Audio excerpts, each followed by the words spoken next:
46 size blouse କାଟିବା ପାଇଁ ଆମର ମେଜରମେଣ୍ଟ ହେଲା, ଲେନ୍ଥ ହେଲା 15, ସେଥିରେ ଆମେ 1 ପ୍ଲସ୍ କରିକିରି 16 ନେବା। ଚେଷ୍ଟ ହେଲା 46, ତାକୁ ଆମେ 4 ଭାଗ କରିବା, ରହିଲା 11 ଅଧେ, ସେଥିରେ ଆମେ 2 ପ୍ଲସ୍ କରିବା। କମର ହେଲା 38, ତାକୁ ଆମେ 4 ଭାଗ କରିବା, 9 ଅଧା ହେଲା, ସେଥିରେ ଆମେ 2 ପ୍ଲସ୍ କରିବା। ସୋଲ୍ଜର ହେଲା 12, ସେଇଟାକୁ ଆମେ ଡିଭାଇଡ଼ କରିକି 2 ଭାଗ କରିବା, ହେଲେ 6 ହେଲା। ହାତ ଲମ୍ବା ହେଲା 9, ସେଥିରେ ଆମେ +1 କରିକି ନେବା। ହାତ ମହୁରୀ ହେଲା 11 ଅଧେ, ସେଥିରେ ଆମେ +2 କରିକି ନେବା। ଆର୍ମ ହୋଲ୍ ହେଲା 16, ତାକୁ ଆମେ ଡିଭାଇଡ଼ କଲେ ହେବ 8, ସେଥିରୁ ଆମେ ମାଇନସ୍ କରିବା 2, ତାପରେ ଯାହା ବାହାରିଲା ସେଇଟା ଆର୍ମ ହୋଲ୍ର ଲେନ୍ଥ। ବ୍ୟାକ୍ ନେକ୍ ହେଲା 10, ଫ୍ରଣ୍ଟ ନେକ୍ ହେଲା 7। ଚାଲନ୍ତୁ ଦେଖିବା ଡବଲ୍ କଟୋରୀ 46 ସାଇଜ୍ ବ୍ଲାଉଜ୍। ଏଇଟା ଥିଲା ତାର ମେଜରମେଣ୍ଟ। ବ୍ଲାଉଜ୍ ତିଆରି ସାରିବା ପରେ ଏଇଟା ଥିଲା ଫ୍ରଣ୍ଟ ପାର୍ଟ, ଆଉ ଏଇଟା ଥିଲା ବ୍ୟାକ୍ ପାର୍ଟ। ଏବେ ଚାଲନ୍ତୁ ଦେଖିବା ଆମର ମେଜରମେଣ୍ଟ ଅନୁସାରେ କଟିଂ କେମିତି ଆମେ କରିବା। ପ୍ରଥମେ ଆମେ ଲେନ୍ଥ ନେବା, ଲେନ୍ଥରେ 1 ପ୍ଲସ୍ କରିକିରି ନେବା। ଲେନ୍ଥ ଥିଲା 15, ସେଥିରେ ଆମେ 1 ପ୍ଲସ୍ କରିକି ନେଲେ 16 ହେବ, 16 ନେବା। ତାପରେ କାନ୍ଧଟା ଥିଲା 6, 6କୁ 12 ଥିଲା, ସେଥିକୁ ଆମେ ଡିଭାଇଡ଼ କରିଥିଲେ 2ରେ, 6 ଥିଲା। 6 ନେଇକି ଆମେ ତାପରେ ସେଥିରେ ନେକ୍ ପାଇଁ 2 ଇଞ୍ଚରେ ମାର୍କ କରିବା। ଆଉ ତାପରେ କମର ଥିଲା 38, ତାକୁ ଆମେ 9 ଅଧା +2 ଆଉ ପ୍ଲିଟ୍ ପାଇଁ 1 ଇଞ୍ଚ, 3 ଇଞ୍ଚ ନେବା। ଆଉ ଚେଷ୍ଟ ଥିଲା 46, 46କୁ ଆମେ 4 ଭାଗ କରିଥିଲେ, 11 ଅଧେ ଥିଲା, 11 ଅଧେରେ ଆମେ 2 ପ୍ଲସ୍ କରିକି ନେବା। 2 ପ୍ଲସ୍ କରିକି ଆମେ ଏମିତି ଚିହ୍ନ କମରରୁ ଚେଷ୍ଟ ପର୍ଯ୍ୟନ୍ତ ଏମିତି ଚିହ୍ନ ଦେବା। ଆଉ 1 ଇଞ୍ଚ ଆମେ ମାର୍କ କରିବା, ସେଇଟା ଯେଉଁ କାଖ ପାଖରେ କନା ଜମିକି ରହେ ସେଇଟା ଆଉ ରହିବନି, ସେଇ ଅନୁସାରେ ଆମେ ଚିହ୍ନ ଦେବା। ଆର୍ମ ହୋଲ୍ ଥିଲା 16, ତାକୁ ଆମେ ଡିଭାଇଡ଼ କରିଥିଲେ 2ରେ, 8 ହେଇଥିଲା। 8ରେ ଆମେ -2 କରିଥିଲେ, ତାର ଲେନ୍ଥ ହେଲା, ଆର୍ମ ହୋଲ୍ର ଲେନ୍ଥ ହେଲା 6। ଆମେ ଏମିତି କର୍ଭ ସ୍କେଲ୍ରେ ଆର୍ମ ହୋଲ୍ର ଚିହ୍ନ ଦେବା। ତାପରେ ଆମେ ନେକ୍ର ଚିହ୍ନ ଦେବା। ନେକ୍ ଥିଲା, ଡିପ୍ ଥିଲା 10, 10ରେ ଏମିତି ଚିହ୍ନ ଦେଇକି ଯେଉଁ ସେପ୍ ଆପଣ କରିପାରିବେ ମାର୍କ କରିକି।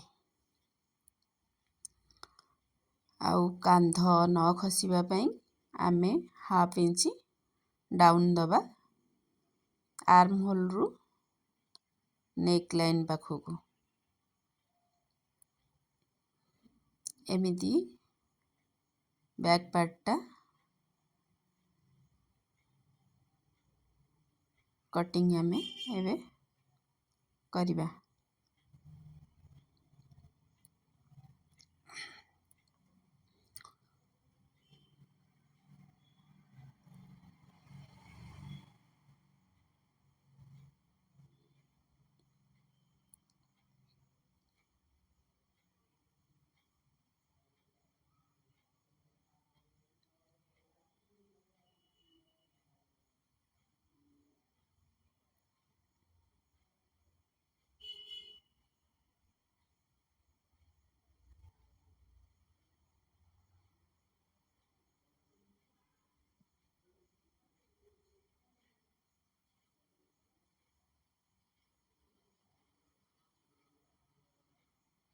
ତାପରେ ଆମେ ସେକେଣ୍ଡ ପାର୍ଟ କାଟିବା। माने फ्रंट पार्ट, एटा थिला बैक पार्ट। तापरे आउ 2 इंच अधिका करिकी आमे कप साइज पे आउ 2 इंच अधिका करिकी फ्रंट पार्टटा नबा।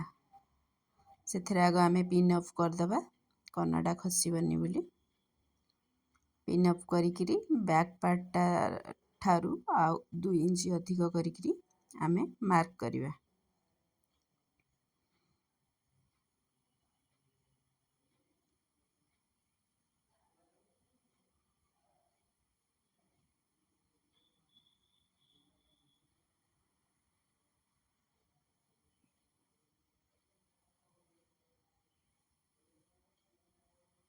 सेटा को आमे पकेइकिरी पछपट पार्टटा पकेइकिरी 2 इंच अधिक नेकी तापरे से जहा थिला से अनुसार आमे ताकू मार्क करिदबा। तापरे तार मेजरमेंट अनुसार करिवा। 2 इंच थिला हमर नेक लाइन। फ्रंट रो चेस्ट पॉइंट हैला 12। 46 छाती रो चेस्ट पॉइंट हैला 12। नेकटा 7 थिला ता अनुसार नेक लाइन है करदबा। तापरे 12 रे चिन्ह देकी साइड रु 4 इंच माइनस करिकी आमे कप रो चिन्ह दबा। 4 इंच माइनस कले एटा 9 इंच होची। 9 इंच रे आमे मार्क करिवा। मार्क करिकी आमे मझी करिदबा। 9 रो मझी। 9 रो मझी हैला 4 अधे।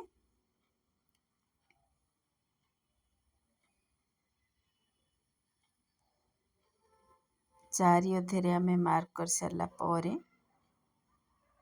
आमे एमती काख सेप रु 3 इंच मार्क करिवा। नेक लाइन रु 1 इंच रे मार्क करिवा।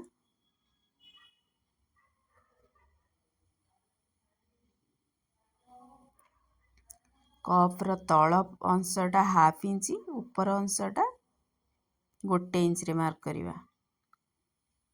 साइडटा हला 1 इंच 1 इंच।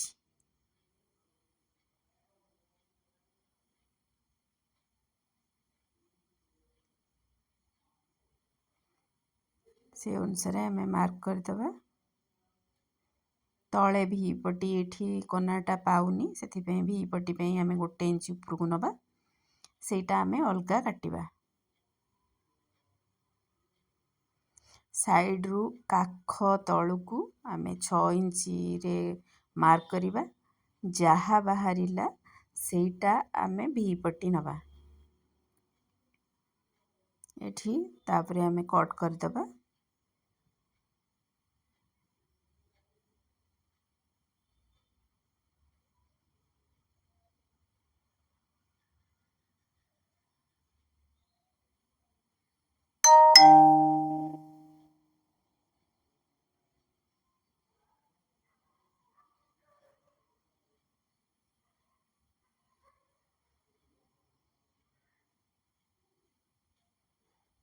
वीडियोटा जदि भल लगिथिबो ताहले लाइक करिवे, शेयर करिवे आउ सब्सक्राइब करिया को भूलिबेनी। कमेंट करके जणेबे केमती लागिला। तो मते आगु को जीवा पई आगु को वीडियो करिया पई उत्साहित लागिवो।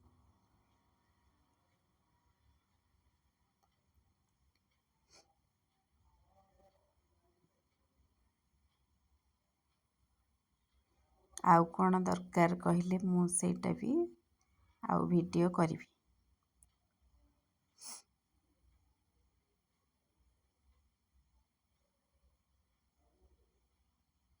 एटा भी पटी नबा। भी पटीटा कमर जेतिकी थिबो 3 इंच प्लस करके नबा।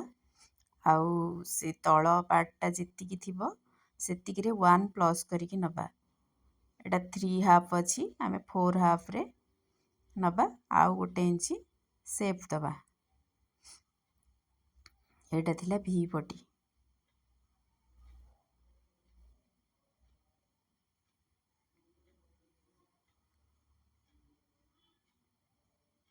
तापरे हमें हांड रो कटिंग करिबा हांड रो लंबा थिला 9 को 1 प्लस करिकी 10 रे नबा तार आर्म होल पट साइड रु 4 इंच डाउन दबा आर्म होल थिला 8 रे 2 प्लस करिकी हमें 10 नबा आउ 4 डाउन करिबा